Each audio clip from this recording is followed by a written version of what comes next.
Hello guys, അപ്പോൾ നമ്മുടെ ഇന്നത്തെ വീഡിയോ എന്ന് പറയുന്നത് UAE വന്നു കഴിഞ്ഞിട്ടുള്ള പ്രൊസീജിയറിനെ കുറിച്ചാണ്. അതായത് നമ്മളിപ്പോൾ വിസിറ്റിംഗ് വിസയിൽ വന്നിട്ട് ജോബ് അന്വേഷിച്ച് ജോബ് കിട്ടിയവരാണെങ്കിലും ശരി, അല്ലാന്നുണ്ടെങ്കിൽ നാട്ടിൽ നിന്ന് തന്നെ ജോബ് കിട്ടിയിട്ട് UAE വന്നവരാണെങ്കിലും ശരി, UAE വന്നു കഴിയുമ്പോൾ നമുക്ക് എമിറേറ്റ്സ് ID എന്ന് പറയുന്ന ഒരു കാർഡുണ്ട്. അതായത് നമ്മുടെ നാട്ടിലെ ID കാർഡോ ആധാർ കാർഡ് പോലത്തെ ഒരു കാർഡാണ്.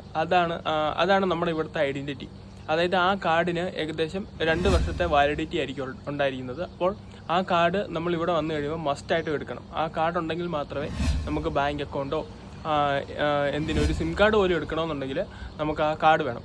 അപ്പോൾ ആ കാർഡ് എടുക്കണമെങ്കിൽ 2-3 പ്രൊസീജിയർ ഉണ്ട്. അത് കഴിഞ്ഞാൽ മാത്രമേ നമുക്ക് ആ കാർഡ് കിട്ടത്തുള്ളൂ. അതായത് നമ്മൾ നാട്ടിൽ മെഡിക്കൽ എടുക്കുന്ന പോലെ തന്നെ UAE വന്നു കഴിയുമ്പോഴും നമ്മൾ മെഡിക്കൽ എടുക്കണം. അത് കഴിയുമ്പോൾ നമുക്ക് ജോലി കിട്ടിക്കഴിഞ്ഞാൽ ILOE എന്ന് പറയുന്ന ഒരു ഇൻഷുറൻസ് ഉണ്ട്.